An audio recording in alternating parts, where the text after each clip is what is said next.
Well, I've probably said this 20,000 times at this point, but it looks like there's a TikTok deal on the table. But actually, this time appears as though there actually is a TikTok deal on the table. Donald Trump says he's trying to finalize the deal in a call with President Xi Jinping on Friday. But in the meantime, let's take a listen to why Trump feels confident this one is actually going to stick.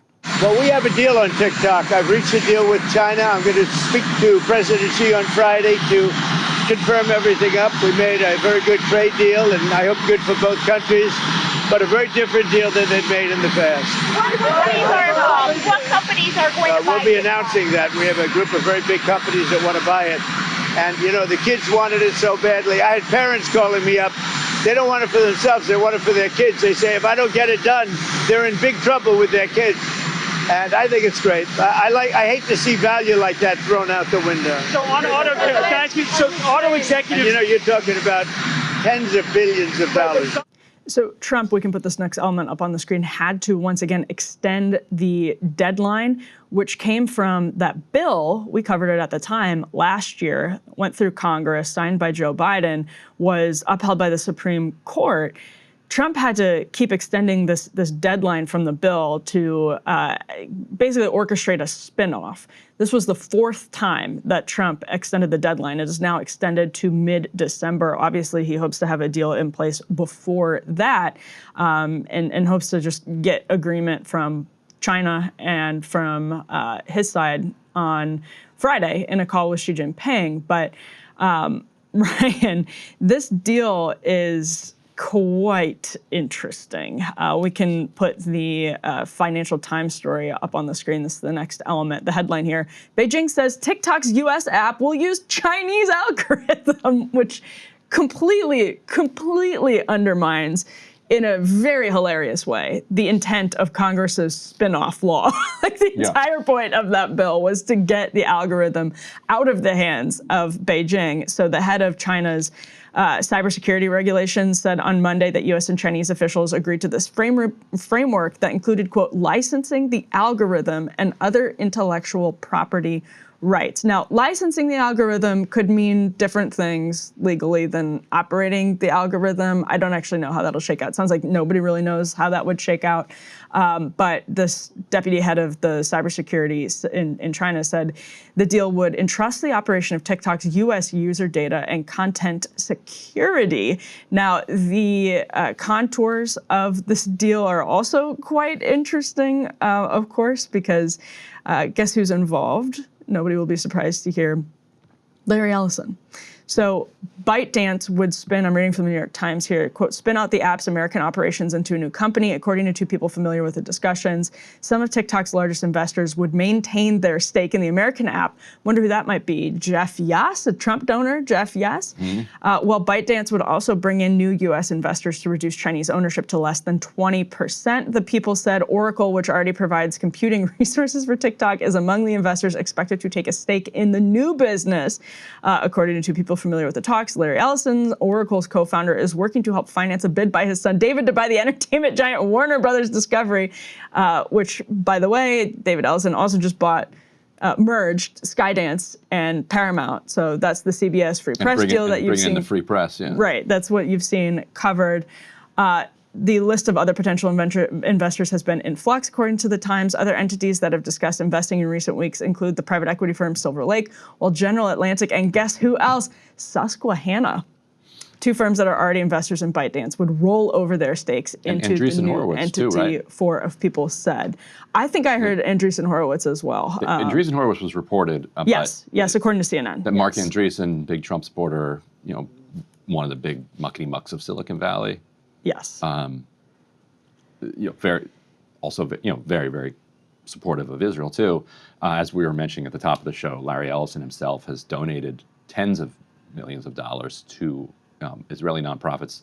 The bulk of that money going to Friends of the IDF to build like training centers and otherwise support the IDF. Yeah. Silver Lake is interesting because they have a big chunk of, or they've been big investors in Airbnb, but they did Waymo. I didn't know and it's a global private equity fund. And if Oracle already in a deal had basically was doing the cloud for TikTok. Now they'll do the cloud plus apparently have some ownership stake. This could be the kind of the worst of all worlds in the sense that China maintains control over the algorithm, which is the thing that the U.S. has been concerned about. Like this thing that can shape the views of the American public is controlled by another country. Reasonably concerned about. Who we say is our adversary. Yes. So they're going to keep doing that. They'll license it then to people who are the most adamantly pro-Israel in the United States. And so, just as, opinion attitudes in the United States are becoming more and more skeptical towards Israel and its genocide in Gaza, you'll have strident supporters of Israel controlling not just CBS News and Warner Brothers and all these, but then also TikTok.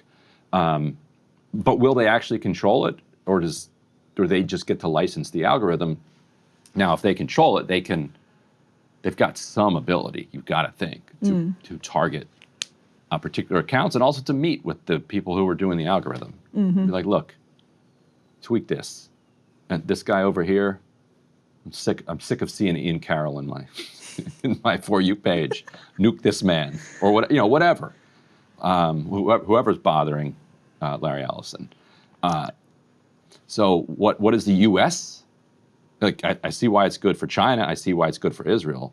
I don't see how this bill that was passed by Democrats, signed by Biden, is going to be good for the United States. Sort of supported by a whole lot of Republicans all of too. Them. Should we roll into that now? Well, yeah, and let me just say, I mean, there are a lot of norms and precedents that have been shattered by Donald Trump, and this second administration has been full of challenges to the legal order. But Brian, I feel like this TikTok delays, so this is the fourth TikTok delay, is one of the more disturbing, actually to me is like maybe the most disturbing, because we disagree on a lot of the other ones, but on this one, it is a just flagrant disobedience to Congress. And what disturbs me so much about it is that basically nobody is worried because everybody wants to ban TikTok, and including I've been supportive of banning TikTok, but just completely ignoring a law passed by Congress, not even bothering really to make a legal justification, and then nobody, like Dems have challenged everything Trump does in court. Every breath he takes gets a challenge from Mark Elias and related law firms. Nobody is challenging this one because everybody wants to ban TikTok, and they don't care that Trump is figuring out a way to sell it off because they assumed that, and maybe it'll get a challenge now, that the algorithm is apparently going to stay with China. If that's the case, maybe it finally will. But everyone assumed that Trump was actually working to orchestrate the deal, so nobody challenged the fact that he was just completely ignoring the law and giving these corporations a pass in the most corrupt way possible, which is to orchestrate a spinoff that would benefit people who support him, like Republican donors, Jeff Yass.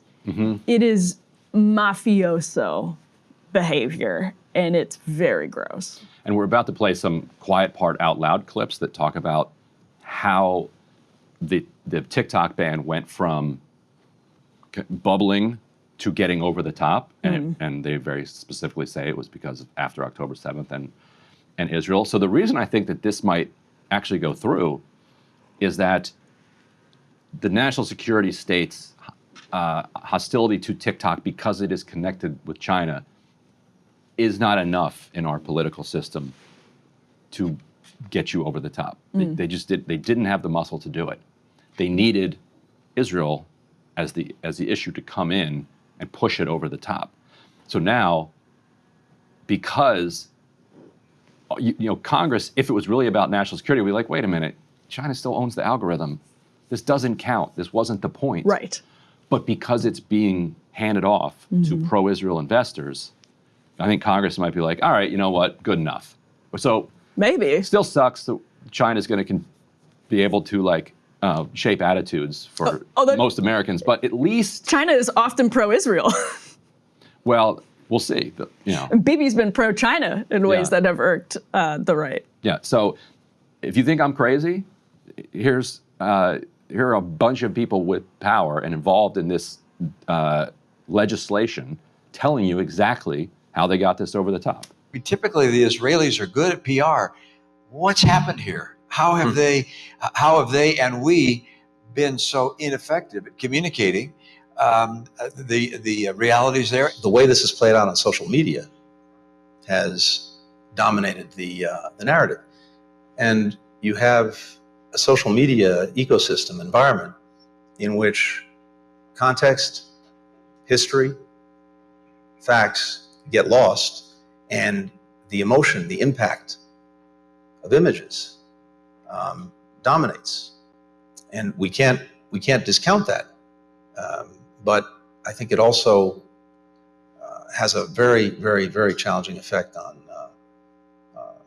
the narrative. Yeah, a small parenthetical point, which is some wonder why there was such overwhelming support for us to shut down potentially TikTok or other entities of that nature. If you look at the postings on TikTok and the number of mentions of Palestinians relative to other social media sites, it's overwhelmingly so among TikTok broadcasts. So I'd note that's of real interest, and the president will get the chance to make action in that regard. We were able to sort of learn from that experience. We refined the approach. We worked with him. We worked with the executive branch. So we had a bipartisan consensus. We had the executive branch, but the bill was still dead until October 7th. And people started to see a bunch of anti-Semitic content on the platform, and our bill had legs again. So that was Congressman Mike Gallagher, who was the lead champion of the bill. Former congressman, now he works for Palantir, I believe. Yes, of course, he works for Palantir now. And what he means by anti-Semitic content is the same thing that Blinken was referring to, which is images of Palestinian children getting eviscerated by Israeli bombs. And for Blinken there, he's saying the problem, there's a narrative problem there, because it's divorced from context and history. What he wants is to just tell the story that Palestinians are all Hamas and Israel has a right to defend itself. And then the American people start to see images of what it looks like for Israel to defend itself. And that's tens of thousands of children starving to death and having their arms and legs blown off. And that is as Blinken accurately puts it, that is a challenge to the narrative. And as Romney says, therefore we need to ban it. And so that was, and as Gallagher says, again, don't take my word for anything. Just listen to Romney, Blinken, and Gallagher.